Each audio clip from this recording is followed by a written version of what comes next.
ಶ್ರೀನಿವಾಸ್ ಅಂತ. ನಾನು ಆನಂದ್ ಮಾರ್ಗ ಸ್ಕೂಲ್ ಕಿತ್ತಂಡೂರಲ್ಲಿ ಅಲ್ಲೇ ಕೆಲಸ ಮಾಡ್ತಾ ಇದ್ದೆ. ಸುಮಾರು 10 ವರ್ಷದಿಂದ ನಾನು ಅಲ್ಲಿ ಕೆಲಸ ಮಾಡ್ತಾ ಇದ್ದೀನಿ. ಸ್ವಾಮೀಜಿಯವರು ತುಂಬಾ ಒಳ್ಳೆಯವರು ಸರ್. ಬಡಬಗ್ಗರಿಗೆ ಎಲ್ರಿಗೂ ಸಹಾಯ ಮಾಡೋರು, ಮಕ್ಕಳಿಗೆಲ್ಲ ಫ್ರೀ ಎಜುಕೇಶನ್ ಕೊಡೋಂಥವ್ರು, ಕಾಸು ತಗೊಳ್ದೆ ಅವರು ಎಜುಕೇಶನ್ ಕೊಡೋರು. ಯಾರಾದರೂ ನಮಗಿಂತ ಏನಾದ್ರು ಟ್ರೀಟ್ಮೆಂಟ್ ಬೇಕು ಅಂತಂದ್ರೆ ಹೋಗ್ಬಿಟ್ಟು ಅವ್ರಿಗೆ ಫ್ರೀಯಾಗಿ ಟ್ರೀಟ್ಮೆಂಟನ್ನು ಕೊಡಿಸೋಂಥವ್ರು. ಇವತ್ತು ಸ್ವಾಮೀಜಿ ಇಲ್ಲದೆ ಸ್ಕೂಲ್ ಅನಾಥ ಆಗಿಬಿಟ್ಟಿದೆ ಸರ್. ಒಂಥರ ನಾಲ್ಕು ನಿಲ್ದದ ದೋಣಿ ಥರ ಆಗ್ಬಿಟ್ಟಿದೆ. ಅವರಿಲ್ಲದೆ ಇನ್ನು ಸ್ಕೂಲ್ ಹೇಗೆ ನಡೆಯುತ್ತೋ ಅಂತಂದ್ಬಿಟ್ಟು ತುಂಬಾ ಇದಾಗ್ಬಿಟ್ಟಿದೆ. ನೀವು ಅಲ್ಲಿ ಹೋಗ್ತಾ ಇದ್ದ ಮಾಲೂರು ಸರ್? ಇಲ್ಲ, ಮಾಲು ಹೋಗಿದ್ದೀನಿ, ನೋಡಿದ್ದೀನಿ ಮಾಲೂರ್ ಹತ್ರ. ಅವರು ಕೇಸು ಅಂತಂದ್ಬಿಟ್ಟು ಅಲ್ಲಿ ಹೋಗ್ತಾ ಇದ್ರು, ಬರ್ತಾ ಇದ್ರು. ಏನು ಕೇಸು? ಸುಮಾರು ಒಂದು 10 ವರ್ಷದಿಂದ ಅದು ಲ್ಯಾಂಡ್ ಪ್ರಾಬ್ಲಮ್ ಇದೆ ಸರ್. ಅಂದರೆ ಪಾಲಿಟೆಕ್ನಿಕ್ ಇದೆ, ಆನಂದ್ ಮಾರ್ಗ ಪಾಲಿಟೆಕ್ನಿಕ್ ಅಂತ. ಅದೇನು ಸ್ವಲ್ಪ ಲ್ಯಾಂಡ್ ಪ್ರಾಬ್ಲಮ್ ಇದೆ ಅಂದ್ಬಿಟ್ಟು ಕೇಸುಗಳು ನಡೀತಾ ಇದೆ. ಸೊ ಆ ಕೇಸಿಗೆಲ್ಲ ದಾದ ಹೋಗ್ತಾ ಇದ್ರು, ಬರ್ತಾ ಇದ್ರು. ಸರಿ ಬಂದು ಸ್ಕೂಲ್ ಹತ್ರನೂ ಅಟ್ಯಾಕ್ ಆಗಿತ್ತು ಅವ್ರ ಮೇಲೆ.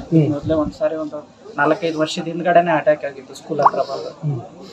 ಅವತ್ತಿಂದನೂ ಸ್ವಲ್ಪ ಭಯದ ವಾತಾವರಣನೇ ಇತ್ತು. ದಾದಾಜಿ ಅವ್ರಿಗೆ ಸ್ವಲ್ಪ ಥ್ರೆಟ್ ಇತ್ತು ಆ ಕಡೆಯಿಂದ.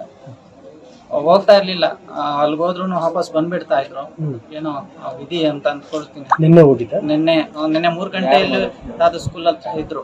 ಮತ್ತು 3 ಗಂಟೆಯಲ್ಲಿ ಸ್ಕೂಲ್ ಹತ್ರದಿಂದ ಕೋಲಾರ್ಗೆ ಹೋದ್ರು. ಕೋಲಾರಿಂದ ಮತ್ತೆ ಮಾಲೂರ್ಗೆ ಹೋಗಿರೋ ಅಂಥದ್ದು. ಅಲ್ಲಿಂದ ಮತ್ತೆ ರಾತ್ರಿ ಅಲ್ಲೇ ಹಾಲ್ಟ್ ಆಗಿದ್ದಾರೆ. ಬೆಳಿಗ್ಗೆ 6 ಗಂಟೆಯಲ್ಲಿ ಏನೋ ಇನ್ಸಿಡೆಂಟ್ ಆಗಿದೆ ಅಂತ ಹೇಳ್ತಿದ್ದಾರೆ. ಯಾರು ಸರ್ ಇದು ಮಾಡಿದ್ರು? ಸರ್ ಯಾರು ಅಂತ ನಾನು ನೋಡಲಿಲ್ಲ, ನಮಗೆ ಗೊತ್ತಿಲ್ಲ. ಅಲ್ಲಿರುವಂಥವ್ರು ಯಾರೋ ದಾದ ಒಂದು ವಿಡಿಯೋನು ಮಾಡಿದ್ದಾರೆ. ಅವರು 8 ದಿನ ಮೇಲೆ ವಿಡಿಯೋ ಇಂತಿಂದ ಹೊಡೆದೇ ಒಂದು 3 ಜನ ಹೆಸರು ಹೇಳಿದ್ದಾರೆ. ಅವ್ರ ವಿಡಿಯೋ ಇದೆ, ಕರೆಕ್ಟಾಗಿ ಮಾಡ್ತೀನಿ. 3 ಜನ ಸೇರಿಕೊಂಡು ಅವ್ರಿಗೆ ಮುಖಕ್ಕೆಲ್ಲ ಸ್ಪ್ರೇ ಮಾಡಿ ನಾನೇನು ಈ ಥರ ಹೊಡೆದಿದ್ದಾರೆ ಅಂತ ಬಿಟ್ಟು ಹೇಳಿದ್ದಾರೆ. ಅವ್ರಿಗೆ ಯಾರೇ ಆಗಲಿ ಸರ್, ಅವ್ನಿಗೆ ಕಠಿಣ ಶಿಕ್ಷೆ ಕೊಟ್ಟು ಅವ್ರಿಗೆ ನಮಗೆ ನ್ಯಾಯ ತೋರಿಸ್ಕೊಡ್ಬೇಕು. ಅಂದರೆ ನಮ್ಮ ಒಂದು 3 ಜನ ಮಕ್ಕಳನ್ನ ಅನಾಥ ಮಾಡಿದ್ದಾರೆ ಅವರು. ನಮ್ಗೆ ಅನ್ನ ಕೊಟ್ಟಂತ ದೇವ್ರನ್ನ ಇವತ್ತು ಹೊಡೆದಿದ್ದಾರೆ. ಇಷ್ಟು ಸಾವಿರಾರು ಜನ ಮಕ್ಕಳಿಗೆ ಅವರು ವಿದ್ಯಾಭ್ಯಾಸ ಕೊಡೋದು. ಸುಮಾರು 20 ವರ್ಷದಿಂದ ಅವರು ಸ್ಕೂಲನ್ನು ನಡೆಸಿ ಸಾವಿರಾರು ಮಕ್ಕಳಿಗೆ ಫ್ರೀಯಾಗಿ ಎಜುಕೇಶನ್ ಕೊಟ್ಟಂತವ್ರು. ಅಂತ ಒಂದು ಎಜುಕೇಶನ್ ಕೊಡುವಂತ ಒಂದು ದೇವ್ರನ್ನ ಅವರು ಇವತ್ತು ಕಿತ್ಕೊಂಡಿದ್ದಾರೆ. ಅವ್ರಿಗೆ ದೇವ್ರಂತೂ ಒಳ್ಳೇದು ಮಾಡಲ್ಲ ಸರ್. ಈಗ ಆಲ್ರೆಡಿ ತುಂಬಾ ಜನ ಒಳ್ಳೊಳ್ಳೆ ಹುದ್ದೆಗಳಲ್ಲಿ ಇದ್ದಾರೆ, ಅವ್ರನ್ನ ದೇವ್ರ ಸ್ಥಾನದಲ್ಲಿ ಇಟ್ಟಿದ್ದಾರೆ. ಒಂದು ಅಸ್ತಮಾ ಅಂತ ಒಂದು ನಡೆಸಿ ಅವ್ರಿಗೆ ಔಷಧಿ ಸಹ ಕೊಡ್ತಾ ಇದ್ರು. ಲಾಸ್ಟ್ 7th ಒಂದು ಕ್ಯಾಂಪ್ ಸಹ ಮಾಡಿದ್ದಾರೆ. ಆ ಕ್ಯಾಂಪಲ್ಲಿ ಒಂದು 1000 ಜನಕ್ಕೆ ಅಸ್ತಮಾ ಔಷಧಿ ಕೊಡ್ತಾ ಇದ್ರು ಫ್ರೀಯಾಗಿ. ಇನ್ನ ಔಷಧಿನೂ ಇಲ್ಲದೆ ಆಯಿತು. ಸಾವಿರಾರು ರೋಗಿಗಳ ಪಾಲಿಗೆ ದೇವರಾಗಿದ್ರು ಅವರು. ಅಂತ ಒಂದು ದೇವರು ಇವತ್ತು ಇಲ್ಲದೆ ಆಗಿದ್ದಾರೆ ಸರ್. ಆ ಎಲ್ಲ ರೋಗಿಗಳ ಒಂದು ಗೋಳು ಅವ್ರಿಗೆ ತಟ್ಟದೆ ಬಿಡಲ್ಲ. ಈ ಒಂದು ಶಾಪ ಅವ್ರಿಗೆ ತಟ್ಟುತ್ತೆ. ಅವ್ರಿಗೆ ಏನಾದರೂ ಮಾಡಿ ಒಂದು ನ್ಯಾಯವನ್ನ ತಲುಪಿಸ್ಕೊಡ್ಬೇಕು, ಅವ್ರಿಗೆ ಕಠಿಣ ಶಿಕ್ಷೆ ಆಗ್ಬೇಕಂತ ನಿಮ್ಮ ಮೂಲಕ. ಅಲ್ಲ, ಈ ಜಮೀನ್ ವಿಚಾರದಲ್ಲಿ ಯಾರ ಜೊತೆ ವೈಮನಸ್ಸು ಇದ್ದಿದ್ದು ಸರ್? ಅಲ್ಲಿ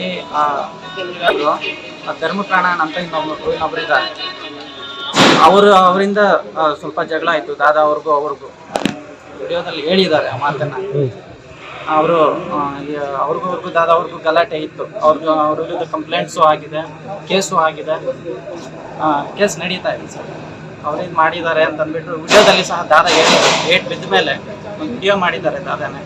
ಆ ವಿಡಿಯೋದಲ್ಲೂ ಸಹ ಹೇಳಿದ್ದಾರೆ ದಾದಾ. ಯಾವ್ದ್ರಲ್ಲಿ ಹೊಡೆದಿರೋದು ಸರ್? ಮೈ ಮೇಲೆ ಎಲ್ಲ ಬರೆಗಳಿದೆ ಸರ್. ತಲೆಯಲ್ಲಿ ಕೋಲುಗಳಲ್ಲಿ ರಾಡ್ಗಳಲ್ಲೆಲ್ಲ ಹೊಡೆದಿದ್ದಾರೆ. ತಲೆ ಮೇಲೆ ಎಲ್ಲ ಏಟಾಗಿದೆ, ಫ್ರಾಕ್ಚರ್ ಆಗಿದೆ, ಕಾಲು ಫ್ರಾಕ್ಚರ್ ಆಗಿದೆ, ಮೈ ಮೇಲೆ ಎಲ್ಲ ಬರೆಗಳಿದ್ದಾವೆ ಸರ್. ಕಣ್ಮೇಲೆ ಎಲ್ಲ ಹೊಡೆದಿದ್ದಾರೆ. ಕಣ್ಣು ಸಹ ಊತ ಬಂದ್ಬಿಟ್ಟಿದೆ. ಹೊಡೆದಿರೋದ್ರಿಂದನೇ ಹೋಗಿದೆ ಸರ್. ತುಂಬ ಚೆನ್ನಾಗಿದ್ರು. ನಿನ್ನೆ 3 ಗಂಟೆಯಲ್ಲಿ ನಮ್ಮನ್ನು ಮಾತಾಡ್ಸ್ಕೊಂಡು ಹೋಗಿದ್ದಾರೆ ಸರ್. ತುಂಬ ಆರೋಗ್ಯವಾಗಿದ್ದರು. ಅವ್ರು ಹೊಡೆದಿರೋದ್ರಿಂದನೇ ಅವ್ರು ಸಾವಾಗಿರುವಂಥದ್ದು. ಅವರೇ ಹೊಡೆದು ಸಾಯಿಸ್ಬಿಟ್ಟಿದ್ದಾರೆ ಸರ್. ಆ ಊರಲ್ಲಿ ಕಿತ್ತನೂರು ಗ್ರಾಮದಲ್ಲಿ ಭೂಮಿನ ಗೌಡರು ಕೊಟ್ಟಿದ್ದು, ಜೇಡಿಯ ಗೌಡರು, ಊರ ಗ್ರಾಮಸ್ಥರೆಲ್ಲ ಸೇರಿ ಅವ್ರಿಗೆ ನಿಲ್ಲಿಸಿ ಒಂದು ಬಿಲ್ಡಿಂಗ್ ಕಟ್ಟೋದಕ್ಕೆ ಅನುಕೂಲ ಮಾಡಿಕೊಟ್ರು. ಜನ ಬಡಬಗ್ಗರಿಗೆ ಎಲ್ರಿಗೂ ಅನುಕೂಲ ಮಾಡ್ತಾಯಿದ್ರು. ಹಾಸ್ಪಿಟ್ಲು ಪ್ರತಿಯೊಂದು ಮಾಡ್ತಾಯಿದ್ರು. ಪಾಪ ಯಾರು ಹೋಗಿ ಏನು ಕೇಳಿದ್ರು ಮಾಡೋರು. ಈ ಸ್ಕೂಲ್ ಮಕ್ಕಳನ್ನೆಲ್ಲ ಚೆನ್ನಾಗಿ ಎಜುಕೇಷನ್ ಮಾಡಿದ್ರು. ಒಳ್ಳೆ ಎಜುಕೇಷನ್ ಮಾಡಿದ್ರು. ಅಲ್ಲಿ ಹೋಗಿದ್ದರು ಒಳ್ಳೊಳ್ಳೆ ಆಫೀಸರ್ಸ್ ಆಗಿದ್ದಾರೆ.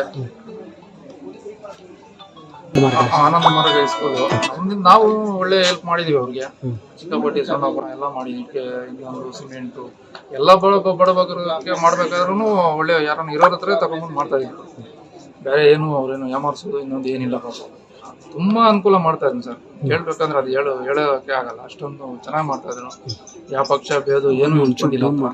ಎಲ್ಲರನ್ನೂ ಪಂಚ್ತಾ ಇದ್ದ, ಪ್ರತಿಯೊಬ್ಬರನ್ನು ಪಂಚ್ತಾ ಇದ್ದ. ಪಂಚಿ ಬಡಬಗ್ಗರಿಗೆ ಅಕಸ್ಮಾತ್ ಫೀಸ್ ಕಟ್ಟಿಲ್ಲ ಅಂದ್ರೂ ಅವ್ರನ್ನ ಎಜುಕೇಷನ್ ಮಾಡಿಸ್ತಾ ಇದ್ದ. ಒಳ್ಳೆ ಎಜುಕೇಷನ್ ಮಾಡಿ ಬಟ್ಟೆ, ಶೂ ಎಲ್ಲ ಕೊಡಿಸ್ತಾ ಇದ್ದಾರೆ.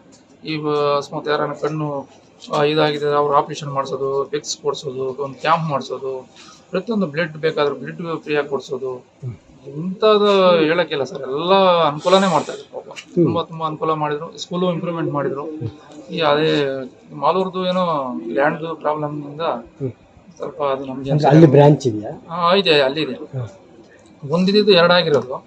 ಅವರು ಇವತ್ತು ಕೋರ್ಟ್ ಇತ್ತಂತೆ, ಅದಕ್ಕೆ ರಾತ್ರಿನೇ ಹೋಗಿ ಇದು ಮಾಡಿ ಬುಕ್ಸ್ ಎಲ್ಲ ತಗೊಂಡಿದ್ರೆ, ಬೆಳಿಗ್ಗೆ ಬುಕ್ಸ್ ಎಲ್ಲ ತಗೊಂಡು ಅವರು ಫೈಲ್ ಎಲ್ಲ ಬ್ಯಾಗ್ ಗೀಗೆಲ್ಲ ತಗೊಂಡು ಇವ್ರಿಗೆ ಸ್ವಲ್ಪ ತೊಂದರೆ ಕೊಟ್ಟು ಅವ್ರು ಹೊಡೆದಾಗ ಬಂದಾಗ ಇವರು ಸತ್ತೋಗಿದ್ದಾನೆ ಬಿಟ್ಬಿಟ್ಟಿದ್ರು. ಆಮೇಲೆ ಇವರು ಹುಡುಗ ಇದ್ರಲ್ಲ ಅವ್ರು ತಗೊಂಡು ಆಂಬುಲೆನ್ಸಲ್ಲಿ ಬಂದಿದ್ರು. ಆಮೇಲೆ ನಾವಿಲ್ಲಿ ನಾನೇ ಫಸ್ಟ್ ಬಂದು ನೋಡಿದ್ರೆ ಅಯ್ಯೋ ಅನಿಸ್ತು ಪಾಪ ನೋಡಿ. ನಮಗೆ ಆಗಿಲ್ಲ, ದುಃಖ, ವಿಪರೀತ ದುಃಖ ಆಯ್ತು ನೋಡಿ. ಆಮೇಲೆ ಎಲ್ಲ ನೋಡಿದ್ರು ಡಾಕ್ಟರ್ಗಳು ಸ್ವಲ್ಪ ನೋಡ್ತಾನೆ ಇದ್ರು. ಅವರು ಸ್ವಲ್ಪ ಲೇಟ್ ಮಾಡ್ತಾರೆ, ಯಾಕೋ ಇಲ್ಲಿ ಗೊತ್ತಾಗ್ತಿಲ್ಲ. ಈ ಏನಂದ್ರೆ ಅವ್ರಿಗೆ ನೋಗ್ತಾ ಇದೆ ಅಂತ ನಾವು ಗುಂಡಿ ಮಾಡ್ತಾರೆ ಅಂತ ನಾನು ಹೇಳ್ದೆ. ಏನೋ ಇಂಜೆಕ್ಷನ್ ಮಾತ್ರೆ ಕೊಟ್ಟು ಕೂತಿದ್ರೆ ಅಂದ್ರೆ ಅಲ್ಲಿರೋ ಇನ್ನೊಂದು ಟೀಮ್ ಹೊಡೆದಿರೋದ ಸ್ವಾಮೀಜಿ ಟೀಮ್? ಇನ್ನೊಂದು ಟೀಮ್ ಎಲ್ಲ ಅರೆಸ್ಟ್ ಮಾಡಿದ್ದಾರೆ. ಸಾಹೇಬರು ಬಂದಿದ್ರು, SP ಸಾಹೇಬರು, DSP ಸಾಹೇಬರು ಎಲ್ಲ ಫಾಲೋ ಮಾಡಿದ್ದಾರೆ. ಅಲ್ಲಿ ಕರ್ಫ್ಯೂ ಮಾಡಿದ್ದಾರೆ ಅಂತ ಎಲ್ಲ ಚೆನ್ನಾಗಿ ನೋಡ್ತಾ ಇದ್ದಾರೆ. ಪೊಲೀಸ್ ಇಲಾಖೆ ಏನೋ ಚೆನ್ನಾಗಿ ಪಂಚ್ ಎಲ್ಲ ಇದು ಮಾಡ್ತಾ ಇದ್ದಾರೆ. ತುಂಬಾ ಅದೇನು ದೊಡ್ಡ ಆಶ್ರಮನ? ಅದು ಅಲ್ಲಿ ಎಲಿವೇಶನ್ ಜಾಸ್ತಿ ಆಯ್ತು, ಬಿಲ್ಡಿಂಗ್ ಎಲ್ಲ ಆದಾಯ ಜಾಸ್ತಿ ಆದ. ಅದಕ್ಕೆ ಸ್ವಲ್ಪ ಜಗಳಕ್ಕೆ ಮಾಡ್ಕೊಂಡಿದ್ದಾರೆ. ಏನು ಸರಿಯಾಗಿ ಗೊತ್ತಿಲ್ಲ. ಏನು 20 ವರ್ಷದಿಂದ ಜಗಳಗಳಂತೆ. ಇವ್ರು ಕಿತ್ತಂಡೂರದ ಬಗ್ಗೆ ಚೆನ್ನಾಗಿ ಮಾಡ್ತಾ ಇದ್ರು, ತುಂಬಾ ಅನುಕೂಲ ಮಾಡ್ತಾ ಇದ್ರು. ಬಡ ಬಗ್ಗರಿಗೆ ಮಾಡಿಲ್ಲ. ರಾತ್ರಿ 12 ಗಂಟೆ ರಾತ್ರಿಯಲ್ಲಿ ಫೋನ್ ಮಾಡಿದ್ರು, ಪಾಪ ಪಂಚ್ತಾ ಇದ್ರು, ಸಿಕ್ಕಾಪಟ್ಟಿ ಇದು ಮಾಡ್ತಾ ಇದ್ರು. ನಿಮ್ಗೆ ಹೆಂಗ್ ಪರಿಚಯ ಸರ್? ನಾವು ಪಕ್ಕದಲ್ಲಿ ಹಳ್ಳಿನೇ ಏನೋ ಬರ್ತಾ ಇದ್ರು, ತರಕಾರಿ ಕೊಡ್ತಾ ಇದೀವಿ ನಾವು ಕ್ಯಾಂಪ್ಗೆ. ಇವಾಗ ನಾಳೆ 28-23 ದಿವಸಕ್ಕೆ ನಾನೇ ಊಟದ ವ್ಯವಸ್ಥೆ ಮಾಡಿಸ್ತೀನಿ ಅಂತೆಲ್ಲ ಹೇಳಿದೆ. ರಾತ್ರಿ ಲಿಸ್ಟು ಕಳಿಸಿದ್ರು ನಂಗೆ ಫೋನ್ಗೆ. 11 ಗಂಟೆಲಿ ರಾತ್ರಿ ಮಾತಾಡಿದೆ. ಯಾಕೆ ಸಮಯ ನೀವು ಅಲ್ಲಿ ಹೋಗಿದ್ದು ಅಂದೆ. ಏನೋ ಸ್ವಲ್ಪ ಕೆಲಸ ಆಯ್ತಪ್ಪ ಅಂದ್ರು. ಏನ್ ನೋಡೋ ಪಾಪ, ಈಗ ನಮ್ಗೆ ಇರೋಕ್ಕಾಗ್ತಾ ಇಲ್ಲ, ನೋವಾಗುತ್ತೆ ಪಾಪ. ನಮಗ್ ಮಾಡಿದ್ರು ಬೇರೆಯವ್ರಿಗನ ಮಾಡ್ತಾ ಇದ್ರಲ್ಲ, ಅದೊಂದು ಖುಷಿ ನಮ್ಗೆ. ಯಾರೋ ಒಬ್ರು ಬಡಬಗ್ಗಿರ್ಕೆಲ್ಲ ಮಾಡಿದ್ರೆ ನಮಗ್ ಮಾಡ್ದಂಗಲ್ಲ, ಚೆನ್ನಾಗಿ ಇದು ಮಾಡ್ತಾ ಇದ್ರು. ಟೀಚರ್ಸು ಅಲ್ಲಿ ರವಿ ಅಂತ ನೋಡ್ತೀನಿ.